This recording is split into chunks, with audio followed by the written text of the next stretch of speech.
नमस्कार। चलिए आज हम सीधे चलते हैं एना हुआंग के best selling romance novel king of pride की दुनिया में।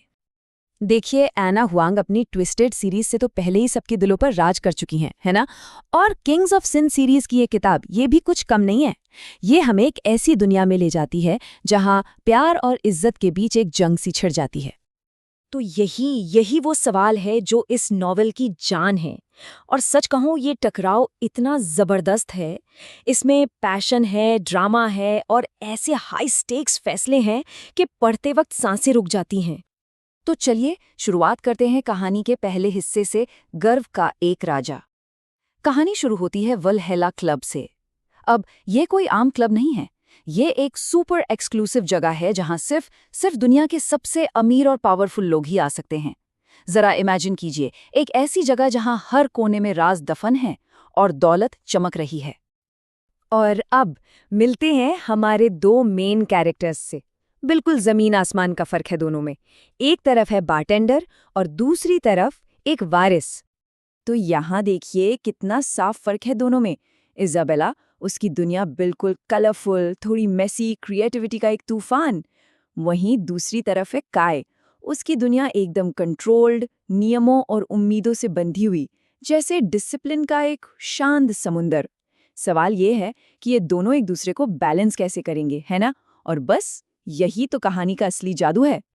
और इजाबेला का ये कोट, बस इससे ही उसके बेबाक और बिंदास नेचर का अंदाजा हो जाता है। मतलब जो दिल में है वो ही जुबान पर, कोई फिल्टर नहीं। और दूसरी तरफ है काये, हमेशा कंट्रोल में रहने वाला। लेकिन इजाबेला के आने से वो अंदर से पूरी तरह हिल चुका है। और सबसे इंटरेस्टिंग बात पता है क्या है? काय का कंट्रोल अब अपने खुद के ख्यालों पर भी नहीं चल रहा। सच में काफी परेशान करने वाली बात है उसके लिए। देखिए, दोनों ही कैरेक्टर्स की अपनी अपनी लड़ाई है। इजाबेला पर प्रेशर है कि वो एक क्रिएटिव पहचान बनाए, अपने सपने पूरे करे, जबकि काय, उस पर अपने परिवार की विरासत और उम्मीदों का बोझ है। दोनों ही कुछ साबित करना चाहते हैं, न सिर्फ दुनिया को बल्कि खुद को भी। तो अब आते हैं उस मोड़ पर जहां ये दो अलग अलग दुनियाएं टकराती हैं और शुरू होती है एक ऐसी लव स्टोरी जो फॉरबिडन है, जिस पर पाबंदी है। ये सिर्फ एक रूल नहीं है, सोचिए, ये एक दीवार है जो उनके बीच खड़ी है। एक ऐसा रूल जो उनके रिश्ते को खतरनाक बना देता है, फॉरबिडन। और इजाबेला के लिए इस दीवार को तोड़ने का मतलब है अपना सब कुछ खो देना। और फिर आता है ये मोमेंट। ये वो पल है जब उनका कनेक्शन सिर्फ एक अट्रैक्शन नहीं रह जाता, बल्कि उससे कहीं गहरा हो जाता है। काय को इजाबेला में वो कला दिखती है जो बाकी दुनिया से छिपी हुई है, एक ऐसी चिंगारी जो उससे पहले किसी ने नहीं देखी। और फिर शुरू होता है छुप छुप कर मिलने का सिलसिला, जो उनके रिश्ते को और भी एक्साइटिंग बना देता है। हर सीक्रेट डेट के साथ उनका इमोशनल इन्वेस्टमेंट बढ़ता जाता है और साथ ही रिस्क भी। अब कहानी आती है अपने सबसे बड़े क्राइसिस पर, जब उनकी दुनियाएं टकराती हैं और उनका सीक्रेट अब सीक्रेट नहीं रहता। और बूम, एक टैब्लॉइड में उनकी तस्वीरें लीक हो जाती हैं।